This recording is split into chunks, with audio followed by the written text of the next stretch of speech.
Hello friends, Radhe Radhe, जय श्री कृष्णा। कैसे हैं आप सब? आप सबको मेरा प्यार भरा नमस्कार।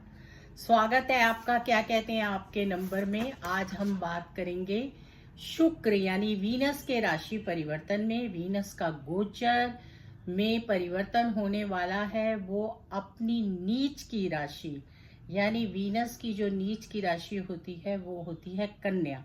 6 नंबर में अपनी सूर्य की राशि सिंह से राशि परिवर्तन करेंगे। अब वीनस जब नीच की राशि में आते हैं और वहां पर ऑलरेडी केतु हैं, केतु के साथ वो युति करेंगे, तो यहाँ किस तरह के आप लोगों को रिजल्ट्स देंगे, मेष से लेकर मीन राशि तक हम चर्चा करेंगे। क्या ध्यान रखना है, क्या सावधानियां रखनी है, क्या छोटे छोटे उपाय करने हैं कि जिससे वीनस का जो गोचर होता है बहुत जल्दी चेंज हो जाता है, तो ये थोड़े समय में भी आपको किसी तरह की कोई दिक्कत ना आए।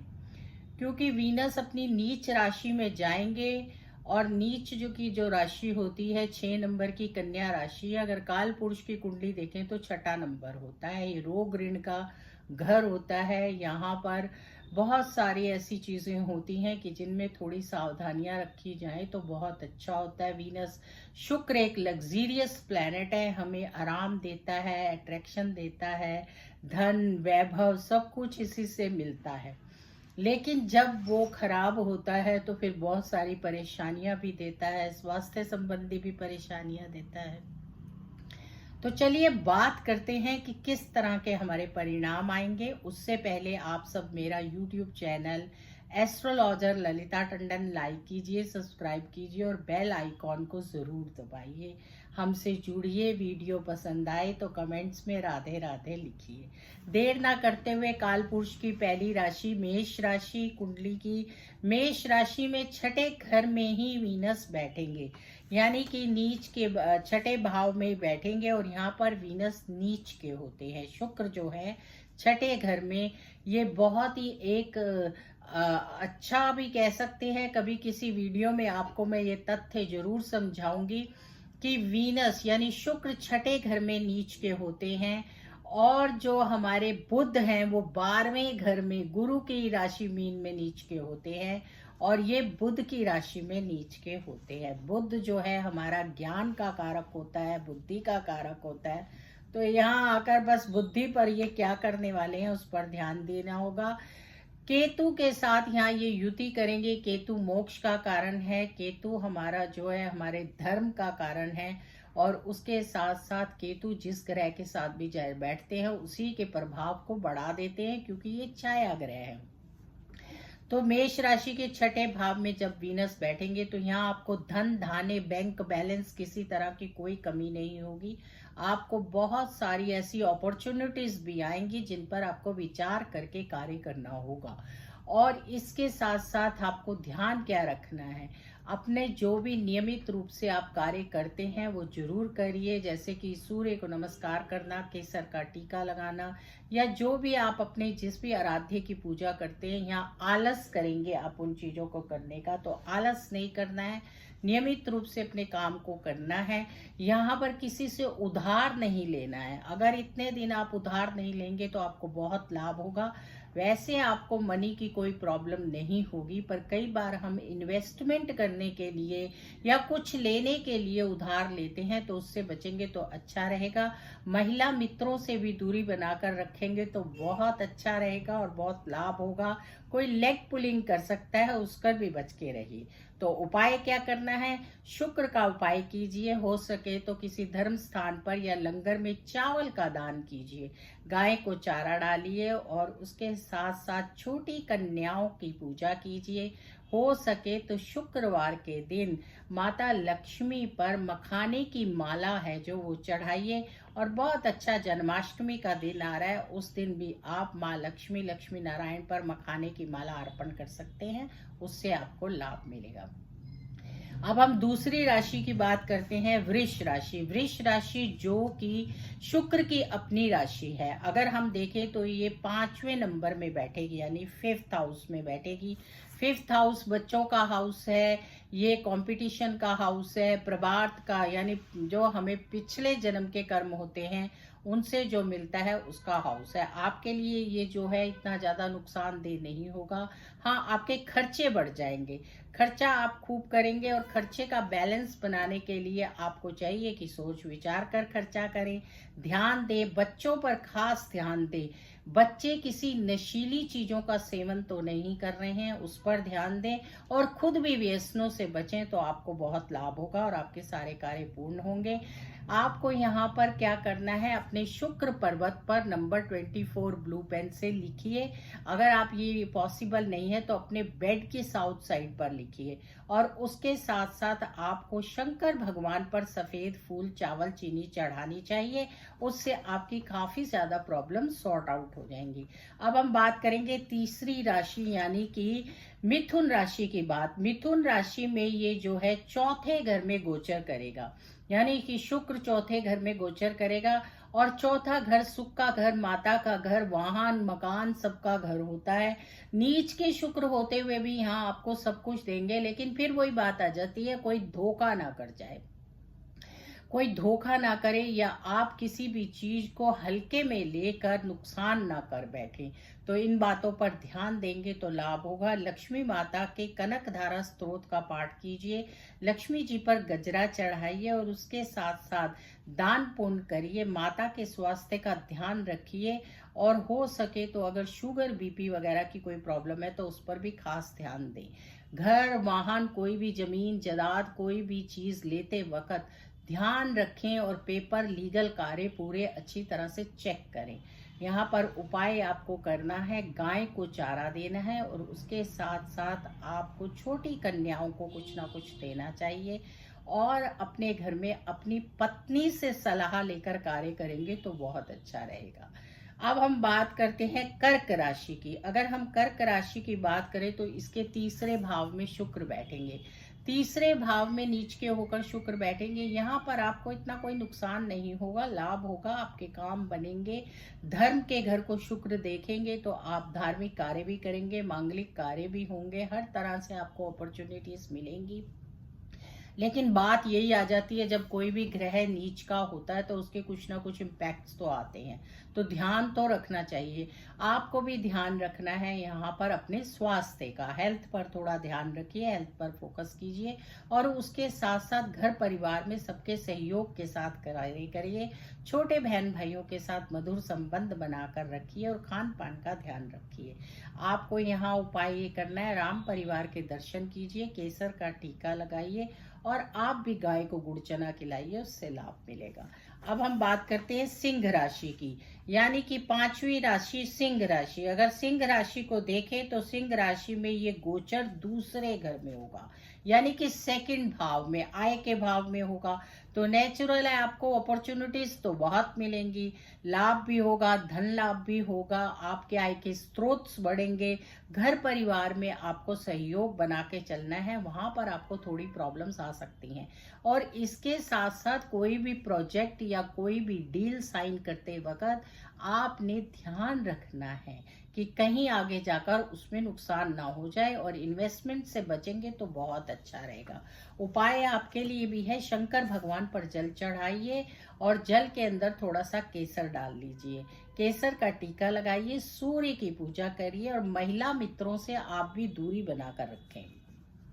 अब हम बात करते हैं कन्या राशि की, जिसके लगन में ही बैठेंगे शुक्र।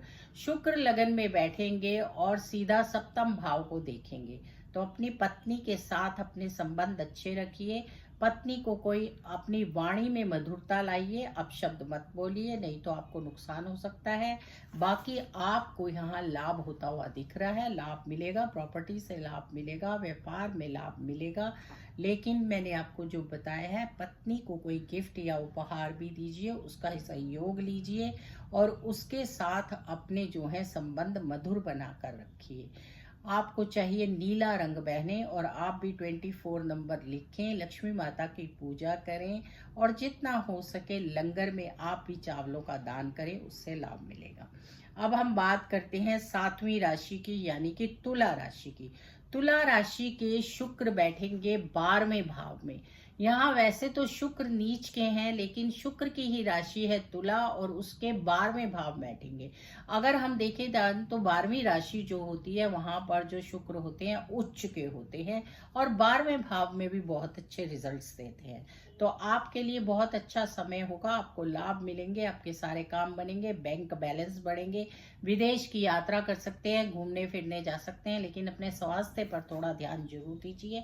अगर पहले से कोई प्रॉब्लम से हैं तो उस पर खास ध्यान दें। अपनी मेडिकल चीज़ों को अपने साथ रखिए, वॉक योगा जरूर कीजिए। अब हम बात करते हैं आपके 8वीं राशि यानी वृश्चिक राशि की। यहाँ पर आपके भी जो शुक्र है 11वें भाव यानी लाभ के घर में बैठेंगे, लेकिन नीच के हैं और नीच के भी हैं लेकिन लाभ के घर में बैठे हैं। केतु के साथ युति है तो लाभ तो आपको बहुत होगा, आपके काम बनेंगे, धन धान्य बनेगा, बैंक बैलेंस बढ़ेंगे। पर क्या चीज है ऐसी जो नीच के शुक्र हो तो ध्यान रखना चाहिए। आपको भी यहाँ पर अपनी हेल्थ का ध्यान रखना चाहिए, अपने स्वास्थ्य पर ध्यान रखें, खान पान पर ध्यान रखें। जब भी भोग बढ़ते हैं तो हमारे रोग बढ़ते हैं, क्योंकि हम अपने खान पान पे ध्यान नहीं रखते और अत्यधिक वस्तुओं का सेवन करते हैं। उनसे बचेंगे तो ये समय आपके लिए अच्छा रहेगा।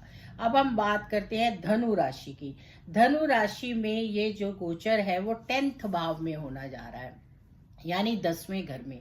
मैंने बहुत देखा है 10वें घर में शुक्र बहुत अच्छे रिजल्ट्स देते हैं और यहाँ पर क्योंकि नीच के हैं तो जरा व्यापार करते हुए या नौकरी में आप लोग थोड़ा सतर्कता बरतेंगे तो अच्छा रहेगा, क्योंकि गुरु की राशि में गुरु हैं, नीच के हैं तो भी शुभ फल देंगे और आपकी अपनी राशि आपको बचाएगी। तो इसलिए केसर का टीका लगाइए, सूर्य को नमस्कार कीजिए, वॉक योगा कीजिए। किसी से भी कोई प्रॉमिस करने से पहले सोचिए क्या यह प्रॉमिस आप पूरा कर सकते हैं, और इन्वेस्टमेंट से बचेंगे तो बहुत अच्छा रहेगा। थोड़ा सा टाइम होता है, पैसे को बचा के रखिए, कुछ समय बाद इन्वेस्ट करेंगे तो लाभ मिलेगा।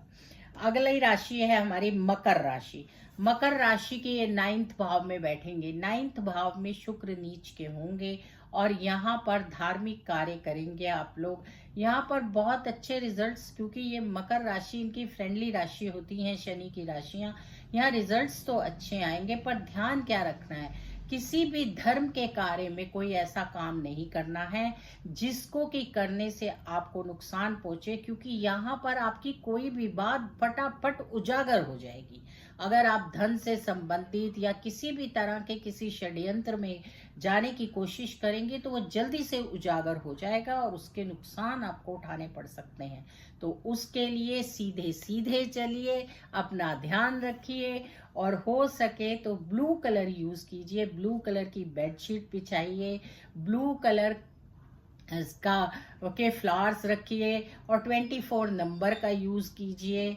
और इसके साथ साथ धार्मिक कार्यों में रुचि लेते हुए ध्यान रखें कि कोई भी अव्यवस्था ना हो या कोई ऐसा कार्य ना कर बैठे कि जिससे हमें नुकसान हो, क्योंकि ऐसे ही समय में ऐसे कार्य होते हैं जबकि नुकसान होता है। आपने देखा था ना पीछे एक गुरु जी का, कि बिना वजह से कितनी उनको बेइज्जती झेलनी पड़ी। तो शुक्र जब ऐसी स्थितियों में होते हैं तो गाय को चारा भी जरूर डालिए और जितना हो सके उतना प्राणायाम कीजिए, ताकि आपका मस्तिष्क आपको कुछ गलत करने ही ना दे। अगली राशि है कुंभ राशि। कुंभ राशि के ये 8म भाव में गोचर करेंगे। वैसे तो शुक्र 8म भाव में अच्छे रिजल्ट्स देते हैं, क्योंकि शनि का घर होता है और ये शनि की ही राशि है।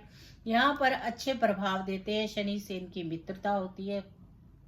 पर क्योंकि यहाँ पर शुक्र नीच के हैं, तो जब शुक्र नीच के होते हैं तो मैंने पहले ही आपको बताया कि कुछ चीज़ों का ध्यान रखना चाहिए, हेल्थ का ध्यान रखना चाहिए यहाँ पर, और शंकर भगवान की पूजा करनी चाहिए। शंकर भगवान पर काले तिल चढ़ाने चाहिए, पीपल पर काले तिल चढ़ाने चाहिए। और वीनस की, क्योंकि वीनस की राशि है, वीनस का गोचर हो रहा है, तो शुक्र का यहाँ ध्यान रखते हुए माता लक्ष्मी की पूजा कीजिए, लंगर में दान कीजिए, खुद चावल की खिचड़ी या चावल बनाकर बांटिए, शुक्र पर्वत पर दही से मालिश कीजिए, इत्र लगाइए। ये सब चीजें आपको लाभ देंगी, आपके काम बनेंगे, आपके बैंक बैलेंस बढ़ेंगे। और इसके साथ साथ हेल्थ पर जरूर ध्यान दीजिए। अगर हेल्थ पर ध्यान देंगे तो फिर किसी और चीज की कमी नहीं होगी। कहीं पता चले कि ये जितना 28 दिन का पीरियड है, आपने हेल्थ पर ही गवा दिया। क्योंकि जब भी हम हेल्थ की किसी प्रॉब्लम से ग्रस्त होते हैं तो कई बार हम बिना वजह काफी सारा समय व्यतीत कर देते हैं। इसलिए समय का ध्यान रखते हुए स्वास्थ्य का बहुत ध्यान रखिए। अब है मीन राशि। मीन राशि के जो है शुक्र गोचर करेंगे सप्तम भाव में। ये शुक्र और गुरु का घर माना जाता है, पत्नी का घर माना जाता है, साझेदारी का घर माना जाता है। वैसे तो शुक्र नीच के हैं, लेकिन क्योंकि ये घर पत्नी का ही माना जाता है तो यहाँ पर अपनी पत्नी के साथ अच्छे संबंध रखें। ध्यान रखें कि कोई भी ऐसी बात ना करें, या अपनी जो लवर हैं उनके साथ ध्यान अच्छे संबंध रखें। या भी आप लिव इन में हैं या कुछ, यहाँ ब्रेकअप होने के चांसेस हो जाते हैं। क्योंकि जब भी शुक्र नीच के होते हैं तो वाणी में कर्कशता आ जाती है, और साथ में केतु भी हैं। केतु एक अलगाव का कारण होते हैं, और यहाँ पर आपका काफी सारा अलगाव कर सकते हैं, या आप बिजी रह सकते हैं और अपने स्पाउस को ध्यान नहीं दे सकते या टाइम नहीं दे सकते। अगर उस बैलेंस को आप बना के चलेंगे तो आपके लिए समय बहुत अच्छा होगा।